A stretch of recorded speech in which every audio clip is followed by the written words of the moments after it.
Hey, everybody, thanks for tuning in to another episode of the Hustling Agent Podcast. On today's episode, I sit down with Mr. Brad Korb from the Brad Korb Real Estate Group. Their main office is in Burbank. They serve the greater Los Angeles area. Brad, to me, is an icon. I always learn so much. He's been in the industry for quite a long time and has terrific insight with his experience and is still in the trenches to this day doing big things. So I hope you get something out of this next episode. Suneet, thank you for inviting me to your podcast. I appreciate it. Yeah, so we met at Realtor.com T20 event. That was at a beautiful, what was that, Pelican Hill, right? Yeah, that was an amazing place. Do you go there much? You live down south? No? I go down south to there and also down to Laguna to Surf and Sand. It's a great place to go. But right now, we're sort of like in lockdown. We're not supposed to go 120 miles from our personal residence. So we'll probably another couple months we'll be out and traveling again. But not for the time being. That's awesome. So I think you have a great story because you've been doing real estate for how long? 41 years. Every time I hear that, I'm like, Brad, you don't even look like you could have been doing it for that long. So 41 years. So number one, congratulations on your long service. Still having a bunch of hair because I've been in it for about 10 and mine is leaving every week.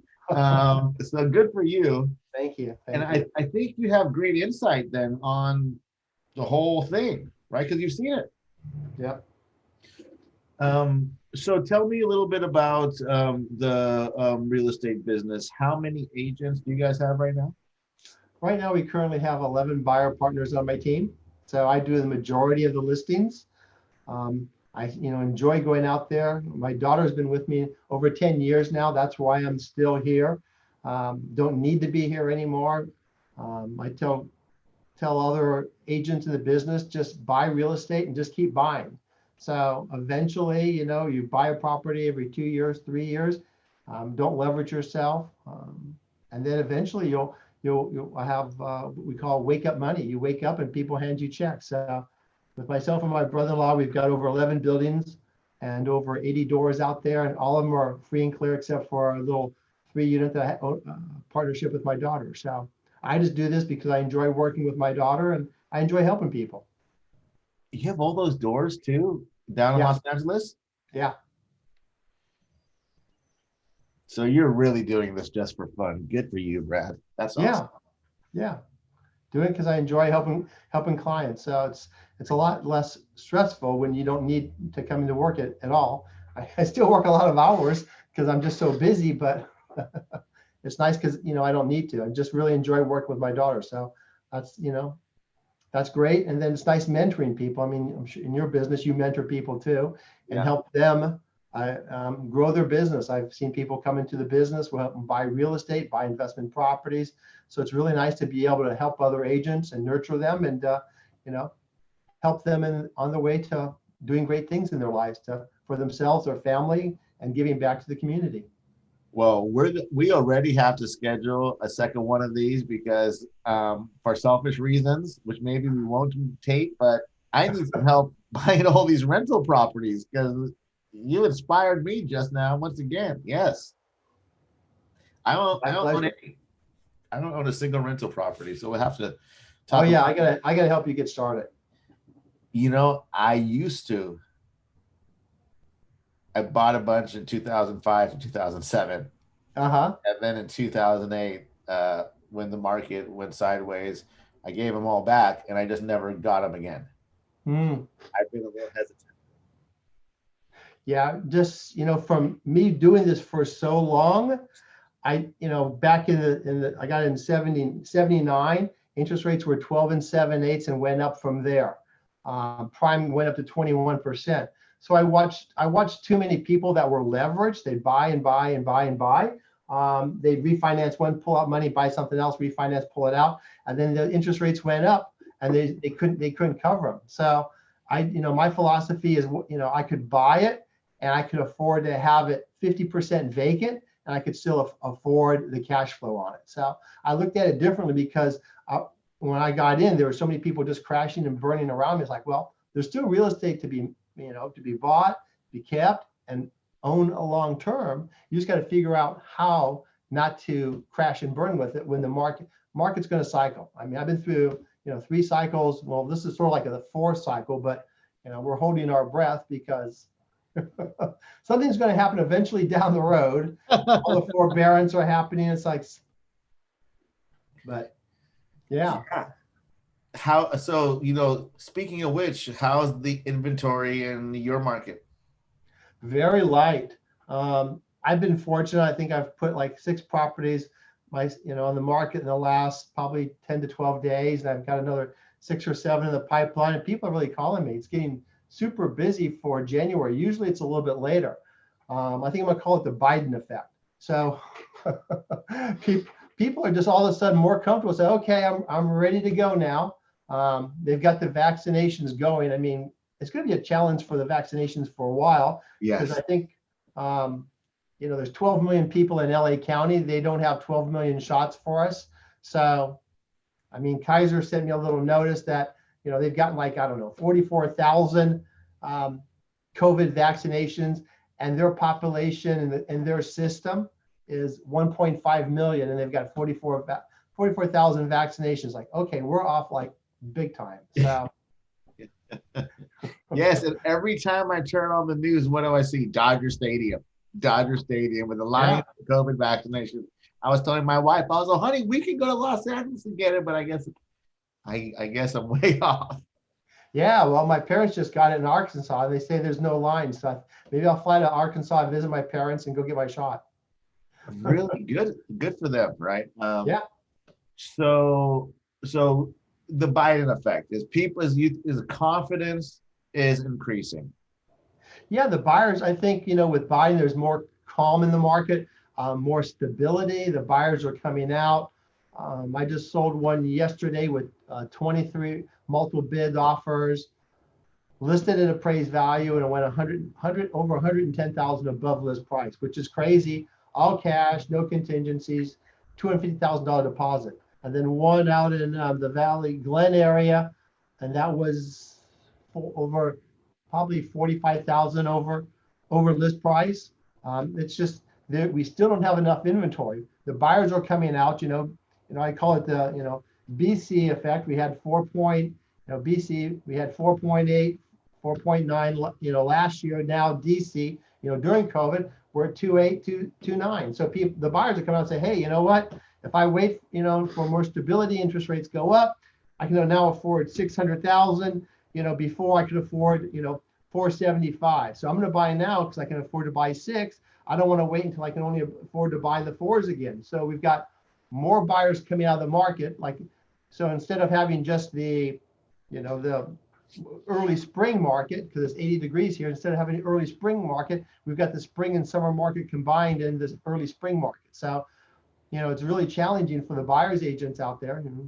We're out there, with multiple bids and writing nice letters and, dropping off fruit baskets to the sellers. Not us, the buyers are. We want your house, please let us have a chance. So the buyers are getting more creative. How do they have an opportunity to buy this house in multiple bid time? Yeah. What do you see? What's your gut tell you about what's happening in the market? And with the new president, we're recording this on the 21st, so one day since Biden's been in office. Yeah. I think it's going to be a lot better once we get our 65-year-olds vaccinated. I've got quite a few that are waiting for the vaccination. Bad news sells. Good, we don't watch all the people watching the news. It's not the good stories about how this paramedic saved someone's life. About the policeman doing this great deed, helping someone get to the hospital. Bad news sells. That, let's be honest, that's what the news is. It sells bad news. The longer you stay on their news program, the more people they can get tuned, the more advertising dollars they can sell to people. So sure. The seniors are sitting around the house not doing anything. They're watching all the news, and it's like, if someone comes into your house, you're going to die. Don't let anyone into your house. So there's a lot of seniors out there that will not go on the market until they can get their shot. So I think probably within the next 3, 4, 5 months, once we get a lot of the seniors vaccinated, I've got probably a handful or two, 5 to 10 seniors that are waiting for it before they go to the market. And I'm just one agent. If there's, in the LA County, 60,000 agents, you're going to see a lot more inventory coming on when we get people vaccinated. So I think that'll help with the supply and demand. The next, 3 to 6 months will be great. So that's going to help. Interest rates are stable. I think eventually, maybe, my be honest is they'll let it go up a little bit.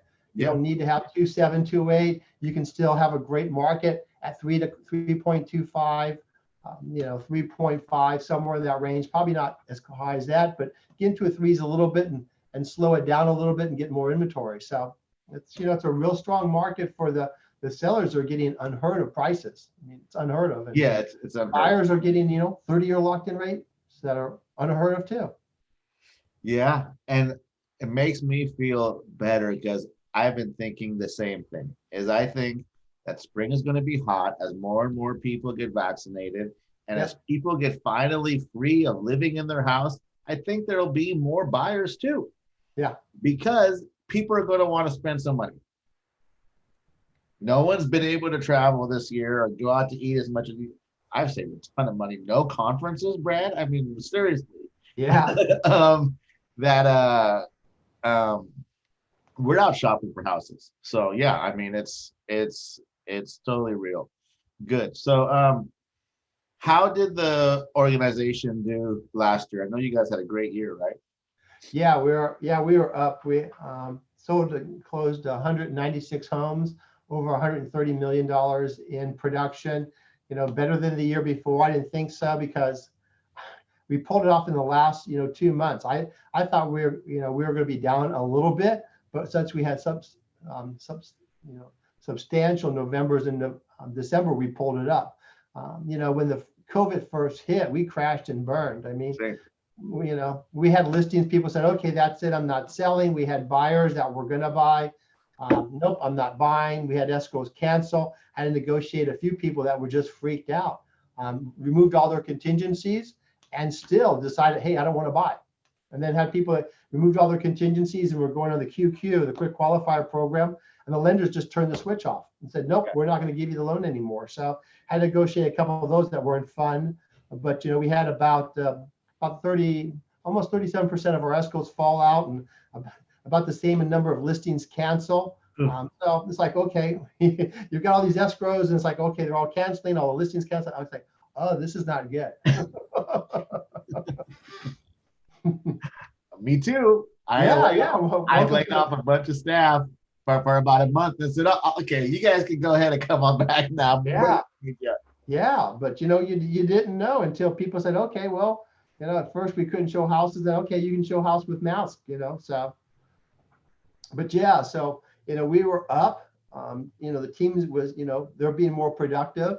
I think it's actually a little bit easier now to sell because the buyers have to sign papers. They have to sign the PID forms before they can get to the house. Before it's like you meet the people and show them. You've got nothing, signatures, nothing in writing. At least right now, they're actually, hey, I can show you the house, but you need to sign this paperwork. So at least you're establishing a better bond with the buyers agents to go out there and show properties because they actually have to DocuSign paperwork. So yes. I think they've had an easier time connecting with the buyers and say, hey, we need to have this paperwork signed. And some of the houses are saying, hey, you have to have a pre-approval before we even let you in because of COVID. So we're getting a lot more pre-approval letters now than we've ever had. Yes. Nearly 200 transactions for 136 million. Great volume on those average price points. Great job on that because it took us quite a few more 100 transactions to hit that same volume on my team. So good job. Thank you. Of course, Los Angeles. Get that. Sorry. Oh, no big deal. This is real life. Real life live. So most of those, 60-70% buy side and the rest the listings. Exactly. And then so let's get down to like that nitty gritty on the agents on your team. Where's the business coming from, you think? Or you would know. Where do you know the business is coming from? It's we do have, we're doing the pay, the paid leads, the Zillow, the realtor.com. They're okay, they're a okay return on investment. Couple things for me personally, which worked for me, and this is the best ROI. A couple things. Number one, I've got my own personal newspaper. It's called the Burbank Bulletin. It's been going out for over 17 years. Awesome. It has a circulation of over 26,000 every single month. I call it the Good News newspaper.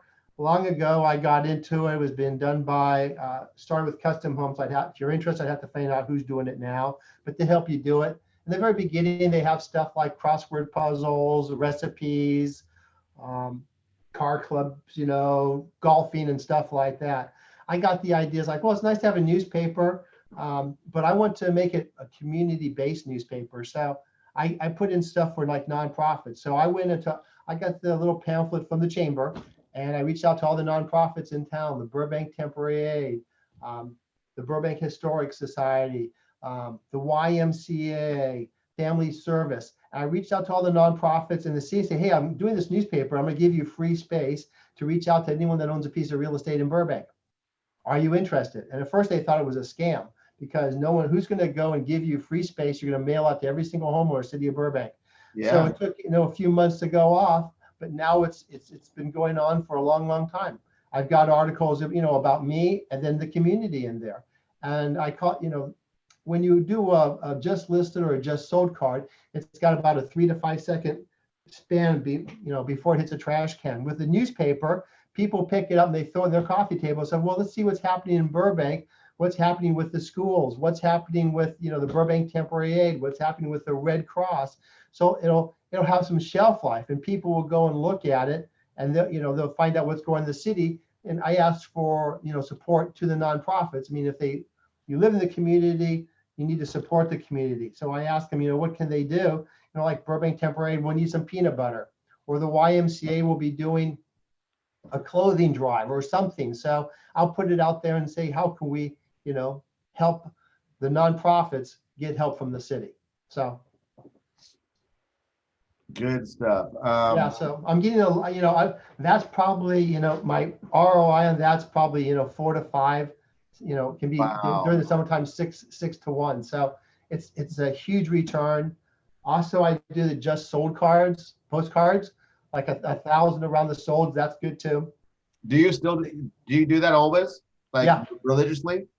Yeah, I do that religiously around the sold. So depending on, what it is, I mean, you can do the postcards. I mean, I found after a while people aren't opening the envelopes because they see my name on all the time. They know what it is. So I figured if you do a postcard and something, they can look at it. It's like, I'm ready, I'm not ready, but it's a 3 to 5 second span above the trash can. So the just posted now, because I'm super curious, your past clients have got to be substantial. Am I right? That's true too. Yeah, that was another thing I was going to talk about. My past clients, we reach out to them, and it's harder as you get more and more clients. But my personal past clients, we call them. I want to make sure everything's going fine when we sell the property. So I'll check in, and I'll check in at 1 week. I make sure everything's fine. 1 month, then 2 months, 4 months, 8 months, and a year. What I found is, number one, if there's anything going wrong with the house, it'll usually happen between the first week and the month or 2 months. So if there's something going wrong, you want to be able to snap it in the bud, and then work on it right away. It's usually something you can do. If they never hear from you, something goes wrong. By the time their friend tells you, oh, they should have done this, they should have done that, they're going to be mad people. And mad people are going to tell other people, they're going to tell one people how good you are, but if they don't like you, you're going to tell 10 people how bad you are. So, that's really, good. We send them out a little Afghan little blanket with their house, the address of the house and the date they bought it. And the people love the blankets. That's my best home warming gift that I've given out. So we do that to all the buyers and all the sellers. So, and we make sure that the house is going great. And then because they're on my newspaper, they're getting that all the time. We're emailing to them. And I check in and say happy 1 year anniversary, happy 10-year anniversary, happy 20-year anniversary. It's just a quick phone call, but we're reaching out to them. So I've got a lot of past clients and then a huge amount of past client referrals. You just reach out and say, hey, how are you doing? Just want to see how the family's doing. And, I'm always here for you. Questions, comments. How can we help? So not asking for a business, it's just a call to say hello and how are you? Wow, that's so great. Something that I don't do a very good job at, and especially I'm newer in the business, and it's just now I'm just all crap. Like I just need to start doing that. Yeah, you're right. And then maybe I can have a bunch of doors, right, Brad? This Yeah, we might need be to get you a bunch of doors. I just figured, if something happened and, I couldn't run the business, I mean, from what I've seen people sell the business, it doesn't seem like they're selling these for lots of money. And Nope. even if you sold the business for like 1 million or 2 million, if you put 1 million or 2 million in the bank, it's not going to give you anything at 1% interest rate. So Yeah, no, that's a solid point. In our last couple minutes here, what are your plans? Well, no, I want to ask a better question. What's your what's your advice? I was going to say what the plans are for this year, but I'm more interested. I'm going to ask you that anyways offline sometime. But okay. what is your advice for our average listener? Our average listener is a solo agent, right? Trying to make it in the business. What advice do you have for them? I would say, they need to hang around bigger thinkers. There's there's a lot of negativity in the office around the coffee machine and we're eating donuts and stuff like that. And I tell them, you need to get out of your environment. Find someone that's, wants to help you, that will help you. As I said, I've been doing this for many years. If you ever have anyone who wants to reach out to me, I'm always here to make a phone call. Hang around big thinkers. What I've found is that I hang around bigger thinkers and I implement. A lot of people hang around bigger thinkers, but they never do anything with it. So the critical thing is find someone doing more than you that you can relate to and just start implementing. Don't do everything, but maybe implement one thing, into your business and just keep implementing. I mean, you just got to hang around bigger thinkers. Get a great schedule, get up in the morning, Yes. read something inspirational, do your affirmations, do your goals, do some exercise, eat healthy, and just go out there and do prospecting. I still do prospecting in the morning for an hour, hour and a half. And then if I don't reach them, I put them in my pile.